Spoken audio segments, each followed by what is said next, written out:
Hola, soy el pastor Sebastián Santamaría de la Iglesia Puritana Reformada en Argentina. Aquí estamos nuevamente para continuar con estos videos. Estamos con el pastor y profesor César Arévalo. Buenas tardes, César, ¿cómo estás?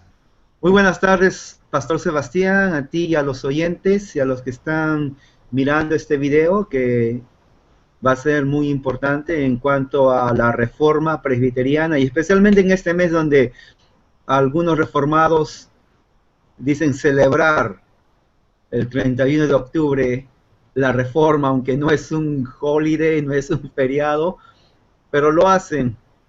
Y es muy importante justamente este video para esta oportunidad. Así es, supuestamente el mes de la Reforma. Tenemos que recordar la importancia teológica, pero no convertir esto en una fiesta al estilo de los papistas, ¿verdad? Eh, Simplemente vemos una gran importancia en esta fecha, el 31 de octubre, cuando Martín Lutero clavó esas 95 tesis.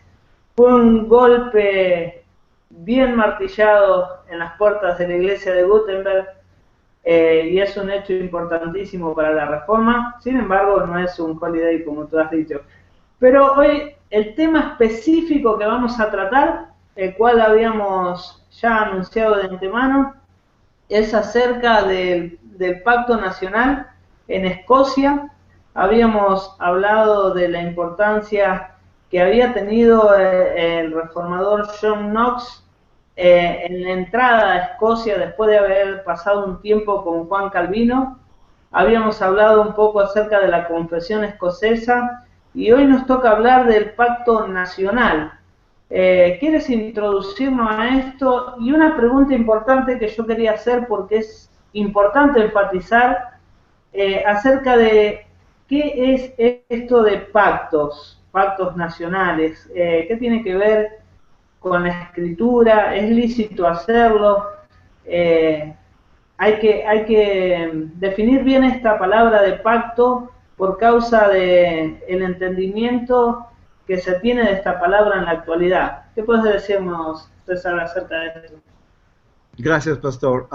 Dentro de la reforma, estamos hablando en el siglo XV, XVI, XVII, es muy importante que entendamos que la reforma cuando nació diríamos, cuando empezó con Lutero, cuando en el aspecto oficial, diríamos, aunque ya antes habían manifestaciones de eso, para el año 1581, donde en Escocia se escribe el primer pacto nacional, ya han pasado como 70 años.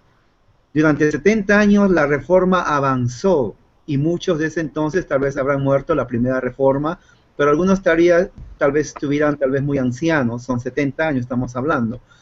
Pero ya esa generación de reformados ya salen o vienen a través de Calvino, porque Calvino es, diríamos, más joven que Lutero. Lutero muere, la reforma que él empieza se queda incompleta, tuvieron varios problemas internos dentro de su línea teológica, pero Calvino lo expande más, y es en Calvino en donde la reforma adquiere su aspecto, diríamos, estructural, teológico, más definido.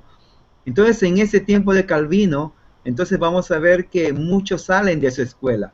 Entre ellos está lo que ya mencionaste, famoso dentro de la reforma, John Knox, odiado inclusive por muchos reformadores, por su forma abierta, por su forma, diríamos, directa de decir las cosas, y por tener un espíritu agresivo en el sentido de hacer de Escocia su nación, a quien él amaba mucho, una nación reformada de acuerdo a al criterio ginebrino. Entonces es ahí cuando ya se está generalizando, germinando la idea de pacto, y que viene digamos, a cristalizarse a través de un personaje poco conocido, diríamos casi nada conocido, como es John Gray. El Pacto Nacional, entonces, vemos acá que tiene un precursor que es en el año 1557 en Escocia, con un grupo de personas llamados señores de congregación. Ahora, un paréntesis aquí. quiero que las personas que están escuchando entiendan que los reformadores no tenían el concepto de separación de iglesia y Estado, como se tiene ahora, sino más bien ellos consideraban al Estado bajo y siervo, sirviente de Dios, de la iglesia de Cristo, en el sentido de que la religión verdadera, el presbiterianismo, tenía que ser promovida y protegida por el Estado. La idea de separación de iglesia en Estado es nueva y que fue introducida por los anabaptistas, que ellos no querían eso. Entonces eso llega a ser parte de lo que se conoce hoy como democracia. La Biblia no enseña democracia. Dios no es demócrata en el sentido de que todos adoren como quieren. Dios pone su adoración tal como es y espera que nosotros, no solamente a la iglesia, sino todos, porque hay un solo Dios verdadero, entonces todos adoremos como Él desea. Entonces en 1557 los escoceses se oponen al matrimonio entre María, reina de Escocia, y el futuro rey de Francia. Entonces, en forma de protesta, y aquí viene, ellos entonces hacen un pacto en 1557 para hacer de Escocia una nación reformada. Luego viene en el año 1560, donde John Knox, con 5 personas más que se apellidan, que se llaman todos Jones, hace entonces la confesión de fe de 1560, se conoce como la confesión de fe de 1560. Esa confesión de fe es parte entonces más adelante, documento muy importante que define la fe presbiteriana reformada en Escocia. En esa confesión también llaman al Estado a someterse a la única fe reformada y que sea defensor. Fíjese cómo entre todo esto, entonces el Estado no es dejado aparte, sino que viene a ser parte del pacto. Entonces de ahí viene, unos 20 años después, en el año 1581, otro discípulo de Calvino, el gran John Cray. John Cray fue a Ginebra, conoció a Calvino. Esta persona era un ministro escocés, se une a John Knox cuando regresa a Escocia. Entonces ya tenemos ahí 2 personas importantísimas en la teología, John Knox y también John Cray. Entonces es John Cray a quien la Asamblea General de Escocia, fíjate, la Asamblea General de Escocia le pide que él entonces redactara una confesión protestante de fe que serviría como base de la confesión general o nacional que se viene más adelante en el año 1638. Es la confesión de 1581 la que hoy día vamos a hablar, porque viene a ser la base de lo que entonces viene a ser no solamente la doctrina presbiteriana original, y hago un llamado a los que se llaman presbiterianos hoy, y se están mirando este video. Si tú no conoces eso, entonces no puedes llamarte presbiteriano. ¿Por qué? Porque esta es la base, la doctrina original, 1581, grábalo en la mente, escrito por John Cray, porque esa es la base que se forma y que usan para la confesión de 1638. Entonces la confesión de fe también se usa para el pacto nacional, y la idea de pacto nacional está enraizada en la Biblia, en el Antiguo Testamento. Ellos se basan, ¿no?, cuando Dios hace el pacto con Abraham, un pacto nacional, y luego viene más adelante con los reyes, cuando vemos en el libro de los reyes, cuando Dios levanta reyes y ellos llaman al pueblo a hacer un pacto nacional con Dios. Entonces el pacto nacional no es algo religioso necesariamente, sino es un pacto entre Dios y su pueblo, entre el Estado, el gobernante, el rey, el magistrado, el presidente, que hace un pacto en donde se compromete ellos, los reyes, y le dicen a Dios, nos comprometemos a obedecerte, reconocerte, y a proteger y a promover la religión verdadera. Alguien puede decir, oh, pero entonces se están mezclando iglesia y Estado. No, no tiene nada que ver. La iglesia tiene su función, el Estado su función, pero ambos están bajo el señorío de Cristo. Ese es el concepto de pacto que tenían los reformadores, y eso no se habla hoy, se desconoce, pero es muy importante conocer eso. Exacto, sí. Muy diferente al concepto anabaptista y al concepto neoevangelístico que vemos hoy. Hoy se habla de pacto y es lamentable ver que se relacionen los pactos con el tema de dinero, con el tema de mover a la gente a comprar el favor de Dios. Algo similar a lo que hacía Roma en la época de Lutero, ¿no? Y una cosa de las cuales Lutero luchó con énfasis, que fue acerca de las indulgencias, ¿no? El romanismo, el papado vendía la salvación de las almas por dinero, eso era conocido con las indulgencias.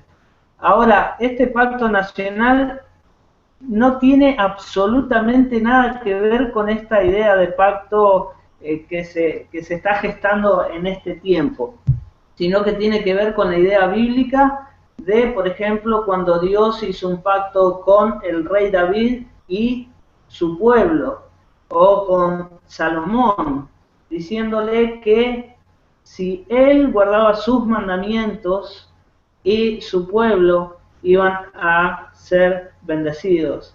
Este pacto, claro que empezó con Adán, empezó con Moisés, con Abraham, ¿sí? Es un pacto bíblico y de esto estamos hablando. Ahora, el pacto que se firma en Escocia, ¿qué desarrollo tuvo?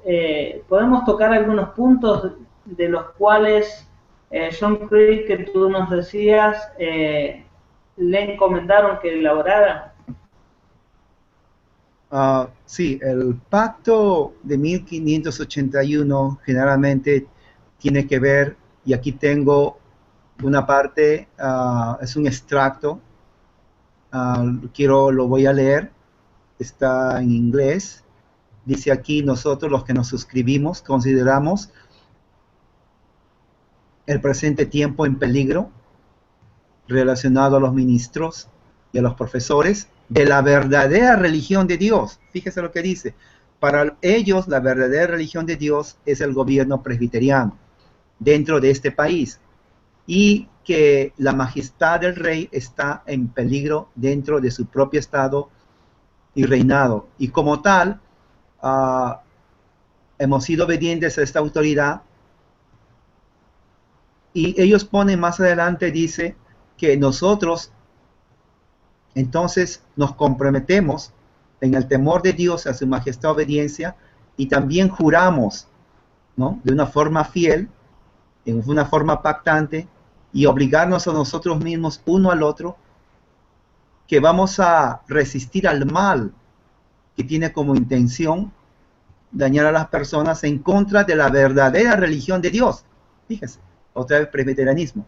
La persona en contra de la persona y autoridad del rey. Ellos respetaban al rey siempre y cuando él hacía la voluntad de Dios, nuestro soberano Señor, y a nosotros mismos. O sea, cualquier cosa que iba en contra de Cristo, ellos resistían a eso. Y vamos a buscar entonces la reformación de los abusos y anormalidades dentro de esta nación, y para establecer la misma pura verdadera religión, presbiterianismo, y reformación de justicia, el buen orden y la paz en toda su integridad, de acuerdo a la palabra de Dios, de una forma amorosa a sus leyes, costumbres en esta tierra. Y vamos a ser honestos, verdaderos a la palabra de Dios, a tener buena estima en toda ocasión y en toda forma y trabajo que hagamos. Y que ellos van a oponerse a todo lo que es contrario a eso. Y vamos, porque es la forma, porque ellos decían, porque nosotros al fin y cuentas vamos a responder al Dios eterno, a quien debemos obediencia, a la majestad, al Rey Jesucristo, nuestra majestad, nuestro soberano, a quien tiene y a quien merecen todo honor, fe y verdad. Ahora, tú tienes también en tu página un escrito de esta parte de 1581, en donde hay algunos puntos resumidos, que es bueno también. Lo que leí es lo que es un extracto, lo traduje en inglés algunas partes, en donde ellos, como vimos claramente, cómo ellos hacen, no solamente ellos, sino al rey, en este caso viene a ser el presidente, ministro de Estado, que ellos se comprometan a honrar a Dios, a la ley de Dios, a Cristo, para el bien de la nación. Y si hay algo que va en contra de Dios, su ley y Cristo, sean resistidos, fíjense, resistidos, que no se tienen que aprobar. Y la religión verdadera que ellos dicen, ellos asumen que se refiere a la religión, al gobierno presbiteriano. Sí, sí, exactamente. Acá yo tengo como un resumen de 10 puntos que habla acerca de esto mismo, ¿no? El pacto obligaba a la iglesia y a la nación y a su posteridad, que es algo que queremos indicar, bajo un juramento solemne de mantener la fiel religión reformada con todo el corazón a través del tiempo venidero. Así es, así es. Y dice a su posteridad también. Exactamente, sí. Claro. La iglesia, el Estado y su posteridad, ¿no? Eso es muy Eh, importante entender, porque cuando el pacto hace a Escocia, entonces más adelante en el pacto nacional, que lo vamos a ver después, 1638, el pacto entonces abarca a Inglaterra, Irlanda, a todos los descendientes de ellos, de los europeos. ¿Y quiénes son los descendientes de los europeos? Vienen a ser las colonias que vinieron a América, porque de ahí vienen ellos. Ahora, ese pacto, el hecho que ellos no hayan hecho un pacto, como en el tiempo de los escoceses, aunque los presbiterianos reformados lo hicieron en América, de todas maneras, eso atañe a todos ellos. Ahora, uno diría, bueno, tiene que ver con raza. No necesariamente, porque ellos hacen un pacto a Dios, no basado en raza, sino en fe. Entonces, todos los que somos y abrazamos la fe cristiana presbiteriana, entonces dice a su posteridad, la posteridad de esta nación, estoy viviendo en los Estados Unidos, a la posteridad de ellos. Si el gobierno rechaza eso, está en completa, abierta desobediencia a Dios. Es un gobierno rebelde, pagano. Entonces los cristianos tenemos que resistirnos a cualquier ley que este Estado o gobierno americano vaya en contra de Dios, su ley y de Jesucristo. Como por ejemplo el matrimonio homosexual. Nos resistimos abiertamente al aborto, ¿no? La matanza de niños, la enseñanza atea, marxista, socialista, comunista, humanista, que viene realmente a burlarse, a quebrantar y a violar las leyes de Dios y a rechazar el señorío de Cristo como el único Señor de esta nación.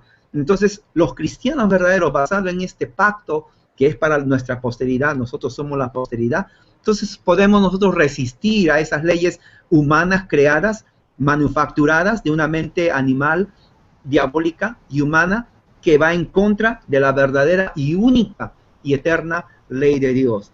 Y si esto aplica aquí, también aplica a las naciones de otros países. Y esto es la respuesta a aquellos que dicen, ¿cómo podemos nosotros eliminar los males sociales del país?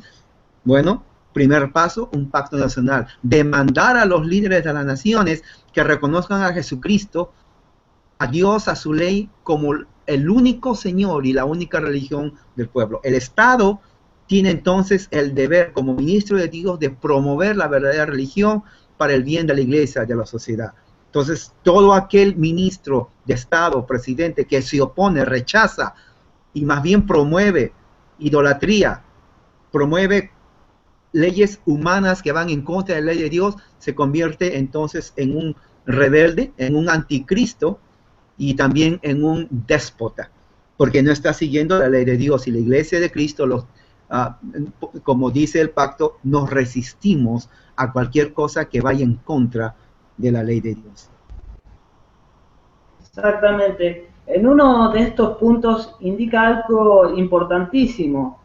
Dice que ellos debían trabajar por todos los medios legítimos para recuperar la pureza y la libertad del Evangelio, quitando todas las innovaciones humanas de la Iglesia, aborrecer y detestar las doctrinas y las prácticas corruptas del romanismo. Así es, así es. Ahora, esta iglesia de Roma, la cual el Papa es su cabeza, se cree que es la única iglesia oficial o la verdadera iglesia. Pero cuando hacemos un examen bíblico, teológico y histórico de las corrupciones de la iglesia de Roma, vemos cuán falsa y detestable es esta iglesia que pretende ser la iglesia de Cristo. Por eso el énfasis que ellos están poniendo ahí. No sé si quieres añadir algo a esto. Claro, el contexto, vayamos al contexto histórico del pacto que en 1581 John Cray elabora.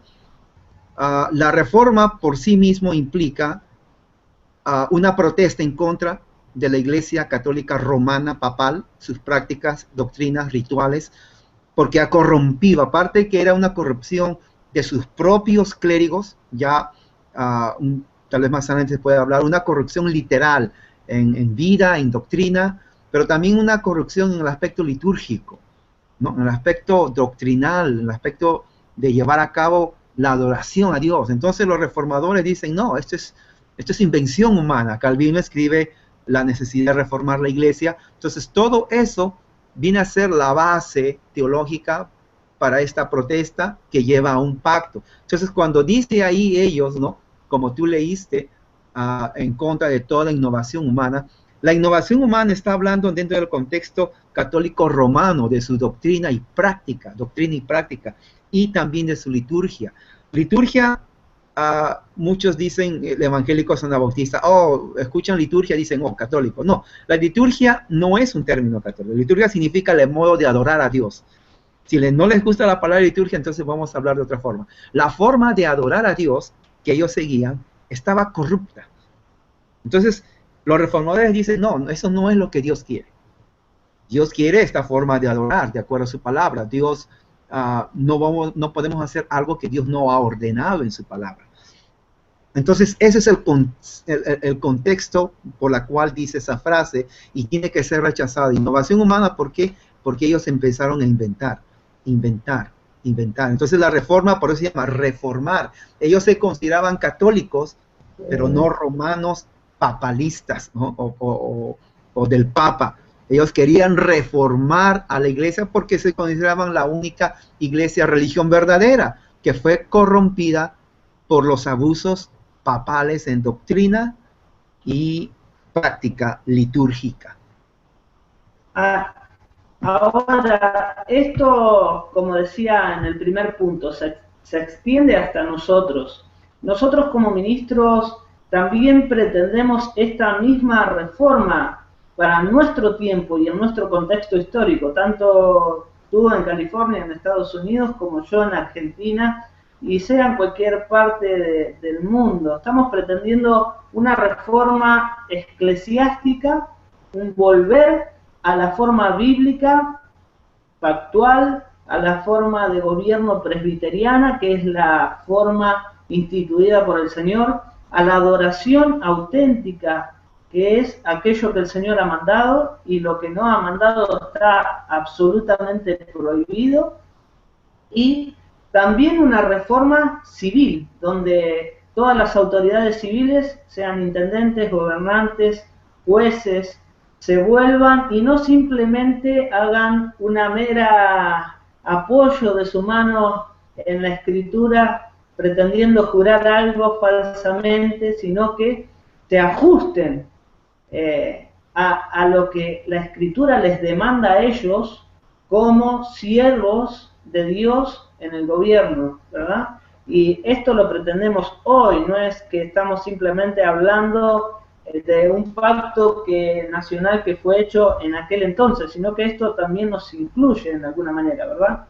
Así es, los presbiterianos reformados cuando vinieron a América, en los 1700 en adelante, ellos entendían que, aunque hubieron grupos que tal vez entre ellos dijeron, bueno, no estamos en Escocia, no nos persiguen porque hay necesidad, pero la idea era de otros, que bueno, eso no implica nada, la idea es un pacto nacional, ya seamos perseguidos o no.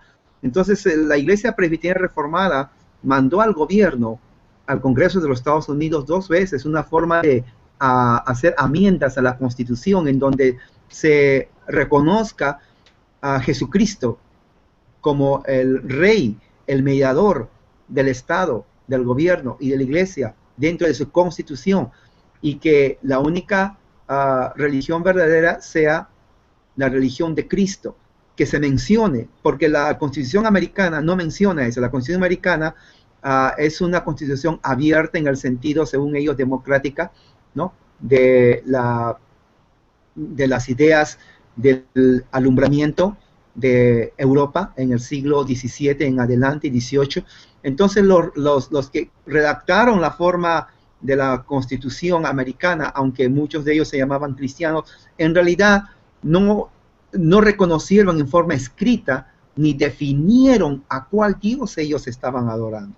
Aunque muchos de ellos, la historia americana está lleno de referencias cristianas, los que vinieron, los peregrinos y puritanos, aunque al principio no eran puritanos los que vinieron originalmente, pero ya tenían la idea cristiana. La Constitución cambia totalmente. La Constitución dice libertad de religión, libertad de expresión. Esa libertad, esa palabra libertad, entonces es la puerta abierta a herejías, es la verdad. Porque cuando dice libertad de religión, entonces quiere decir, bueno, así como tú tienes el derecho a adorar a tu Dios, pues yo tengo el derecho a adorar a mi piedra, a mi roca, a mi ángel, al demonio y lo que sea, porque dice libertad y ahí se amparan. No dicen, bueno, ¿para qué tanto cristianismo si al fin y al cabo la Constitución dice libertad de religión?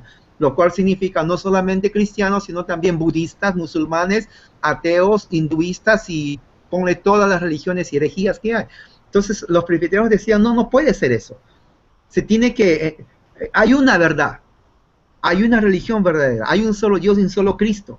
Entonces el Estado ha sido creado por Dios para promover eso. Y fue rechazado, el Congreso rechazó la enmienda de la Constitución, pero ellos entendieron de que, bueno, no podemos forzarlos en ese aspecto, pero estamos haciéndole ver de que ellos están en la obligación de someterse a Dios, de hacer un pacto nacional de la nación para eliminar los males que existen. Porque la idea de libertad de expresión o de religión realmente rompe y viola el principio de que hay un solo Dios, una sola fe en el aspecto bíblico. Por eso de democracia es realmente no bíblico, porque Dios, si fuera demócrata, entonces, ¿por qué entonces mandó a los israelitas a que eliminen a los cananitas cuando regresaron y invadieron la tierra? Él bien hubiera dicho, miren judíos, ellos tienen el derecho de adorar a Astoret, a Baal, entonces ustedes nomás pues adórenme a mí ahí en un rincón y cada uno viva feliz como democracia que somos. No, Dios nunca dijo eso. Dios dijo, vayan, tomen posesión y maten a todos. Entonces el humanista ateo dice, oh, pero qué Dios más sangriento. Mira, che, dice, ¿no? Pero qué Dios más malo. ¿Cómo es posible que mande a matar? No entienden eso. Es que hay una sola verdad. Yo le digo a mi niña, hay una sola verdad. 2 más 2 es 4, ya sea en la China, África, Rusia. No cambia. 2 más 2 es 4. Es una verdad matemática absoluta. Entonces, si hay una verdad matemática absoluta, hay un solo Dios que es la única verdad, su Cristo, el Mesías. ¿Por qué entonces tenemos que aceptar otras verdades que no son verdades? Exacto. Sería un engaño. Dios no dice, adórenme a mí, y si alguien quiere adorar a otro, adoren. No, dice a mí, y el que adora a otro es idólatra. ¿No? Entonces la idolatría tiene que ser limpiada de toda nación ahora que estamos hablando, y de esa forma que los estados y los gobernantes hagan un pacto con Dios, un pacto nacional. Porque no hay otro Dios, no hay otro Mesías, no hay otra ley que se tiene que reconocer. Exacto. Aquí en otro de los puntos dice defender el país y apoyar el gobierno, mientras que el país y el gobierno defiendan y preserven la religión verdadera. Está en la defensa mutua de unos y de otros para mantener el evangelio y la iglesia reformada.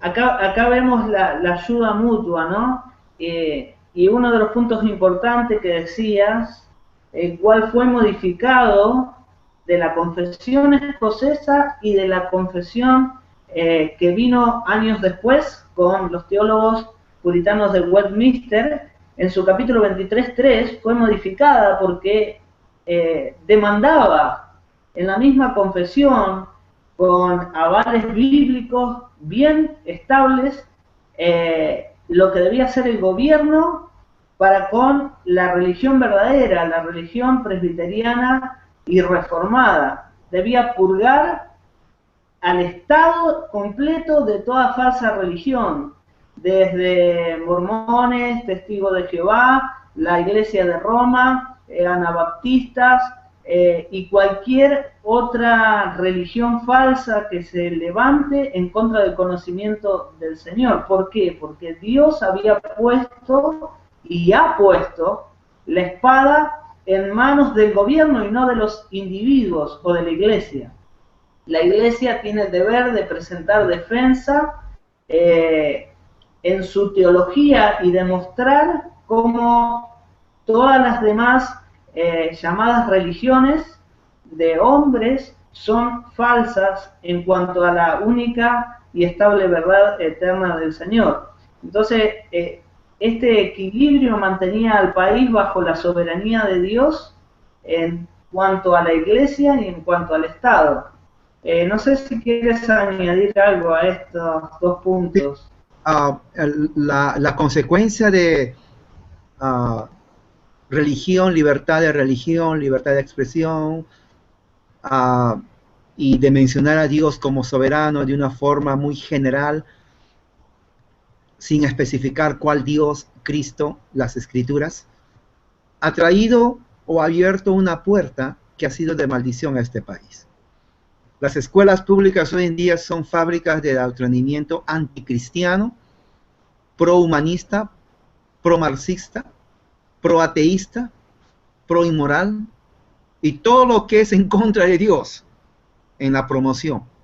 Entonces llegamos a un punto en donde la educación no solamente se ha violado, porque no es educación, porque no se enseña lo que se tiene que enseñar, sino que no solamente no conocen lo que es la Constitución y los orígenes de este país, sino que no se conoce aún lo más específico, quiénes son o de dónde vienen las raíces reformadas, calvinistas, presbiterianas que vinieron a este país. El estudiante común y corriente no sabe absolutamente nada de eso. Cuando digo absolutamente, no estoy exagerando. Si tú le preguntas cuáles son las raíces calvinistas reformadas, te van a decir, ¿qué? ¿Qué dijiste? ¿Calvi qué? Te van a decir. Estamos hablando de aquí en América. Si eso sucede en América, imaginen otros países. Entonces, ¿qué te enseñan en historia? Yo les pregunto a ellos. Bueno, me enseñan pues a veces ni saben qué les enseñan. Porque los profesores mismos son anticristianos. Son de una mentalidad totalmente secularista. Para ellos la falsa noción de división, religión y Estado, para ellos lo interpretan como que la religión no tiene nada que ver con el Estado. Ahora, cuando digo división, no estoy diciendo que tienen que estar mezclados. Nosotros sí creemos que hay una pared de división entre Iglesia y Estado, pero no es una división en el sentido de que no cooperan, como tú lo dijiste, sino es en función. El Estado no está llamado a predicar, ni la Iglesia está llamada a gobernar una nación. En ese sentido está la separación.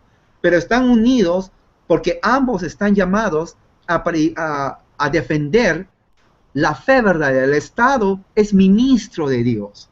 El Estado es ministro de Dios. Los magistrados están para promover inclusive la verdadera religión. ¿Cómo? Teniendo como base la ley de Dios. La ley de Dios como justicia, como instrumento moral para una nación. Lo cual quiere decir que si eso fuera cierto hoy en día, la Corte Suprema de los Estados Unidos, si fuera cierto, la Corte Suprema de los Estados Unidos, entonces hace muchos años hubiera entonces invalidado el derecho al aborto y hoy en día la mayoría de los estados diría no al matrimonio homosexual.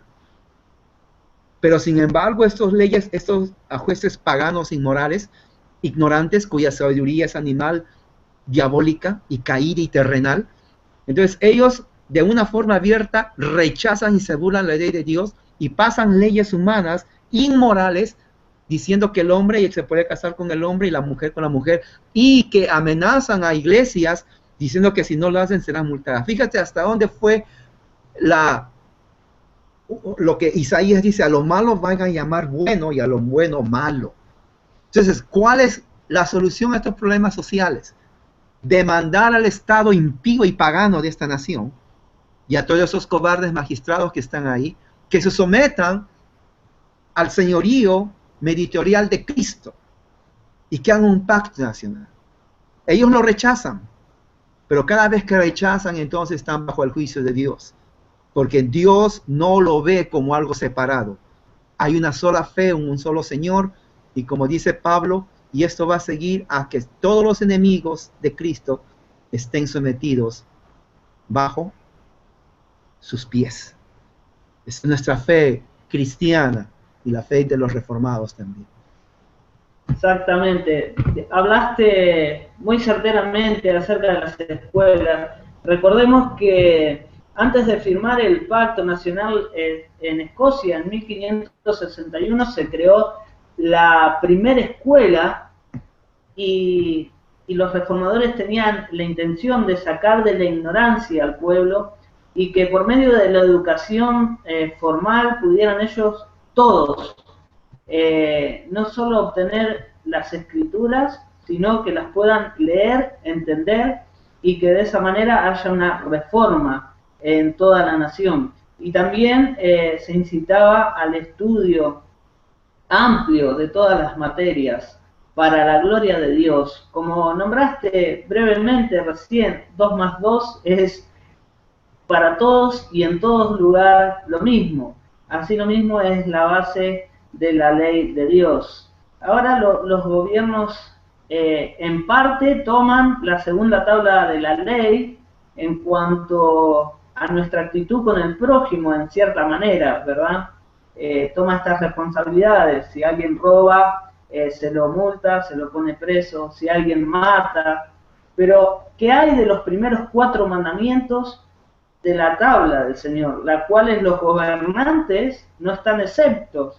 Es decir, de adorar al único Dios verdadero, de no hacer una idea ni imágenes del Dios invisible y eterno. En tercer lugar, no jurar en vano, eso de poner la Biblia sobre la mano y jurar al Dios verdadero en falso, están jurando en falso, pues no se comprometen verdaderamente con Cristo por el cual están jurando. Y en cuarto lugar, el cuarto punto es de guardar el día de reposo, el cual tanto los gobiernos como los ciudadanos cada vez más corrompen ese punto de la ley moral de Dios. Esos 4 puntos fueron totalmente desarraigados al entrar el liberalismo teológico. También los que tendrían que ser trompetas y atalayas en la ciudad han quedado callados. Son pocos los que anuncian estas cosas a gobernantes, a pueblos, o que se atreven a hacer videos semejantes a estos, llamando a las naciones a someterse a Cristo como el Señor, primero de la Iglesia y también del Estado, ¿verdad? Este es un llamado serio a una reforma genuina para la Iglesia y para el Estado de las naciones. Claro. Ahora, tenemos más puntos para tocar. No sé qué era lo que tenías ahí para decirnos. Algo muy importante que se va a tener que expandir el próximo video, pero quiero dejarlo como introducción entonces, es el inicio de lo que muchos llaman en Escocia la revolución. Sí, el presbiterianismo, para aquellos que se llaman presbiterianos y no conocen su historia, para evangélicos y para todo, diríamos, persona curiosa que quiere saber de esto. Los presbiterianos eran llamados de todos y dentro del aspecto social era una revolución. Revolución, ¿por qué? Porque las ideas reformadas, realmente puestas en práctica, causan revolución. Porque llaman al Estado, al gobernante, a que se someta a la voluntad de Dios y que reconozca y que ponga en práctica y defienda la única religión verdadera. Eso implica como tú dijiste, es algo serio esto. ¿Te imaginas que se le llame al gobernante de una nación a que haga un pacto nacional? No dice no porque sabe que no es fácil, porque sabe que, va a pensar, uy, mis intereses y los del gobierno me van a decir esto. O sea, estamos hablando de algo serio, revolucionario totalmente que cambie. Ahora, como introducción al Pacto Nacional de 1638, en lo que llevó a eso, voy a poner una parte aquí, voy a leer esto, era una crisis en todo Escocia, ¿no? Al rey que en ese entonces fue el rey James, en Escocia su poder era casi inexistente porque la sociedad escocesa estaba totalmente cansada de la corrupción. En enero de 1638, fíjense, se hace un consejo en Escocia privado diferente a la Asamblea General, porque era tanto el nivel de disturbios civiles en Escocia. Ese consejo, entonces, los manifestantes dieron un gran paso cuando establecen una autoridad paralela a la del consejo, conocida, se llama en español las mesas, era un comité ejecutivo revolucionario, presbiteriano eso. Tenía la representación de cada uno de los 4 niveles de la sociedad del reino. En el reino, en ese entonces, en Europa, habían 4 niveles. Estaban los nobles, estaban la nobleza, los burgueses y los clérigos. Así estaba dividido la sociedad. Entonces los 4 apoyaban a este llamado. Sin embargo, nadie tenía una autoridad constitucional, pero se convirtió en el foco de protesta de la nación. Fue esta demanda de protesta significativa y una acción eficaz que condujo al Pacto Nacional de 1638. Ahora, estamos hablando de 1581, son 91, 01, 11, 21, 31, son como ahí ya son 50, casi 60 años que pasan del pacto firmado en 1581 con Knox y los demás, para que en el año 1638 se firme el Pacto Nacional conocido y que fue el pacto precursor a lo que viene después, el Pacto y la Liga, ¿no? De 1644, que viene a ser el Pacto de la Liga.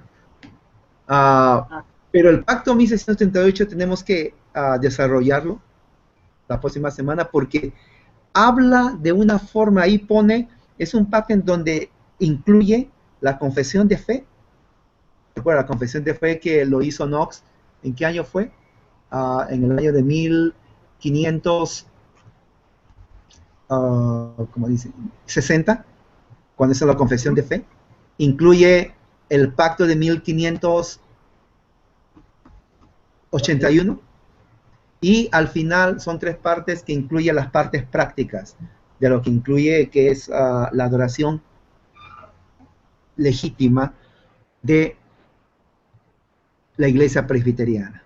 Entonces, esa parte es muy importante que cuando lleguemos a ese punto hagamos énfasis, porque ahí nos enseña entonces cómo es la adoración presbiteriana de acuerdo a la Biblia, la original. Y tengamos en cuenta que para ese entonces ya la reforma, estamos hablando de 1638, desde 1517 a 1617 son 100 años, para el 38 son como, se añade 20 años más, en 120 años desde Lutero, fíjese, que inició 1517 hasta 1638, 120 años que pasaron, la reforma avanzó de una forma increíble. Se desarrolló al punto en donde el gobierno presbiteriano viene a ser entonces la expresión de lo que significa que es una iglesia reformada, en cuanto a gobierno y en cuanto a adoración. Porque ahí se especifica entonces cómo se tiene que gobernar, cómo se tiene que señalar a los que van a ser ministros, a los que van a ser los elders, a los presbíteros, y cómo se tiene que adorar. lo cual incluye los cantos, ¿no? Y la demás forma de adoración a Dios. Cosas que se ha perdido hoy en día dentro del evangelicalismo y que yo creo que es la causa de esa ignorancia que hay entre ellos, que han compuesto, yo creo, himnos, y que aunque ellos digan que no son romanos, pues no han avanzado casi nada, no es reforma lo que están haciendo ellos. Quieren ir a la verdadera reforma, entonces tienen que conocer lo que es la reforma, que no ha cambiado la reforma presbiteriana, y al mismo tiempo adoptar el gobierno presbiteriano de gobierno y la adoración a Dios. Sí, exactamente. Hoy se habla mucho de reforma y en los campos evangélicos se habla mucho de avivamiento, pero tanto una cosa como la otra están tomando un carácter anabaptista, un carácter falso, ya que una verdadera reforma y un verdadero avivamiento lleva a la gente primeramente a las escrituras y los compromete verdaderamente a vivir para la gloria de Dios en todos los aspectos de la vida, y lleva también a hacer un grito, por así decirlo, o una demanda para que todos se vuelvan a los estándares bíblicos. Vemos esto también con Gedeón, quien fue un gran reformador de su tiempo y quien fue odiado por todo su pueblo. Sin embargo, él no hizo ni esperó una reforma pacífica o lenta, sino que él arremetió contra los ídolos en una sola noche y reformó en una sola noche lo que debía ser cambiado, ¿no? Esperemos que el Señor verdaderamente reforme y avive los corazones bíblicamente hablando, que se despierten a la necesidad de que se vuelva a la Escritura y que no solo se busque, hoy muchos que se llaman reformados solamente hablan de soteriología, acerca de la salvación, de la forma en que Dios soberanamente salva a los hombres, temas muy importantes, sí, pero no son todo el consejo de Dios. Y vemos que este punto de la soberanía de Dios, del compromiso de los gobiernos y de la Iglesia para con Dios, es uno de los puntos principales que se buscó en la Reforma. Tanto desde Martín Lutero, pasando por Calvino, y viendo a Knox en Escocia con todos los demás reformadores, que no buscaban solamente una reforma del alma, sino que una reforma de la nación completa. Y vemos esto en casi toda la historia de la Iglesia. Cuando la Iglesia estuvo firme en sus estándares bíblicos, siempre hubo una reforma nacional. Claro, claro. Y un compromiso de las naciones para con Cristo. Y es lo que va a acontecer en la segunda venida de Cristo, ¿no? Sí, claro. Ahora alguien puede objetar diciendo, bueno, eso fue inventado por los reformados. No, no es verdad. Lea el Nuevo Testamento, empezando desde el Antiguo Testamento. Y ellos dicen, oh, en el Antiguo Testamento, porque los reyes. No, también en el Nuevo Testamento.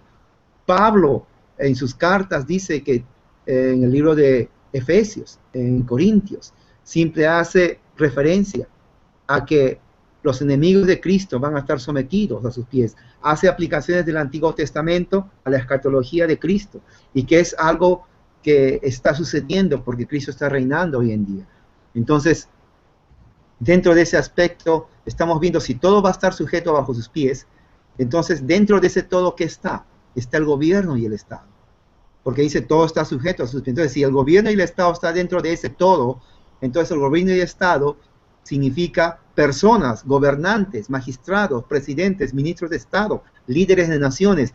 Toda esa gente, entonces, se va a tener que someter al señorío de Cristo bajo sus pies y reconocer que solamente hay un Dios, un Cristo, el Salvador, el único mediador entre Dios y los hombres. Entonces, eso implica que el mensaje, todo el consejo de Dios, como tú dijiste, no es un mensaje pietista de salvación personal, sino es un mensaje total. Cuando Cristo dijo, vayan a las naciones y hagan discípulos, enseñándoles todo lo que les he mandado, Eso está implicando todo lo que él enseñó y que tiene raíces y fundamentos en el Antiguo Testamento. El concepto de la promesa abrámica, ¿no? Que el que esté en Cristo es una nueva criatura, que somos el verdadero Israel y que somos parte del pacto abrámico. Ese es otro punto que muchos no entienden. Y si somos parte del pacto abrámico, las promesas de Abraham es para nosotros y nuestra posteridad, que es la base por la cual, ¿por qué introducimos a nuestros niños al pacto? Que es a través del bautismo, que es señal y símbolo de ser partes del pacto abrámico. Entonces, todo eso tiene, por eso decimos, las escrituras, no es solamente que empieza la iglesia en el Nuevo Testamento, sino que ya se ve también en el Antiguo Testamento. Dios sí solamente tiene un pueblo, no como el dispensacionalista enseña, o dos pueblos, iglesia e Israel. No, no. Nosotros somos Israel, ¿por qué? Porque estamos en el verdadero Israel, que es Cristo Jesús. Nuestra fe está en Él. Y el que está unido a Cristo es parte del verdadero pueblo de Dios, el verdadero Israel, que no es por sangre ni carne, sino es por el Espíritu y por la fe. Entonces, toda la teología completa, que es lo que acabo de decir, es teología pactal, está relacionado uno con otro. En este caso específico del pacto escocés, tiene también esa base escritural. Ellos no inventaron nada, ¿no? Un pacto nacional es bíblico, es necesario, y así lo entendieron los reformadores presbiterianos, y nosotros como reformadores presbiterianos, entonces seguimos esa misma doctrina, porque lo creemos que es así, dentro del concepto de la verdadera religión de Dios. Exacto, sí. Y tenemos la clara evidencia bíblica de que Pablo no se limitó a los gentiles de los pueblos, sino que también padeció ante reyes. Y recordemos que Cristo le dice a sus discípulos y a la iglesia que ellos tenían que padecer ante reyes. Y que no teman cuando vayan a los reyes, porque Dios mismo de una forma providencial les daría que hablar. Tenemos clara evidencia de que el Señor nos manda también a demandar a los gobernantes. Y dice que lo que Pablo padeció fue soberanamente para que él pudiese hablar a los reyes, de lo cual uno de ellos dice que casi lo había convencido Pablo de la verdad. Sin embargo, casi me persuades de ser cristiano, le dice. Exactamente, vemos que Pablo ponía tanto el énfasis en el pueblo como en los gobiernos, porque era Cristo el Señor. Y recordemos que los cristianos fueron odiados principalmente por eso, porque al decir que Cristo era el Señor del Estado, decían que el César ya no tenía la autoridad que tenía sobre el pueblo, sí como gobernante, pero no como soberano. Y ese era el punto. Bien, hasta aquí llegamos en este video. Esperamos poder tener un próximo video tocando más profundamente otros aspectos del pacto y otras cosas más. ¿Qué dice César? Sí, próximo video tiene que ser dedicado al Pacto Nacional de 1638 en Escocia. Es muy importante, ese pacto significó mucho, bastante para la historia escocesa, porque estamos hablando de algo nacional y también como parte de la historia presbiteriana original, ¿no? Y tengo que decir esto porque en los sitios de internet hay muchos presbiterianos, pero se dan de nombres o no es completo, porque el presbiterianismo original es lo que estamos viendo ahora. Entonces, por eso tengo que hacer énfasis, y siempre hago énfasis, porque la mente humana es frágil.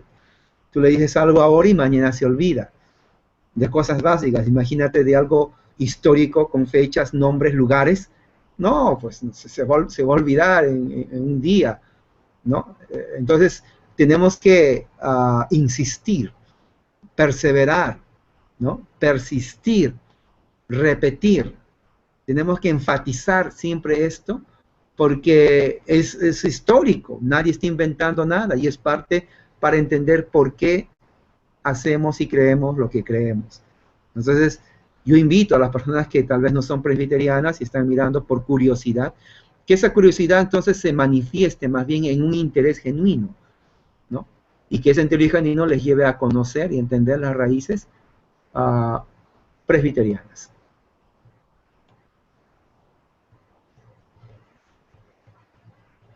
Muy bien, le damos gracias a todos los que están mirando el video. Recordamos que la reforma la lleva adelante el Señor y que debemos orar. Y recordemos lo que dice Pablo, que también debemos orar por los reyes. ¿Para qué vamos a orar por los reyes? Para que se vuelvan al señorío de Cristo. Y no solo por ellos, sino que por nuestras naciones debemos ser responsables y orar. Y por todas las iglesias reformadas, para que sean sostenidas y para que sean verdaderamente reformadas en su doctrina y en su práctica. Así que nos despedimos hasta el próximo video. Que el Señor sea con todos ustedes. Nos vemos. Adiós, César. Dios les bendiga también y hasta la próxima oportunidad. Hasta luego, pastor.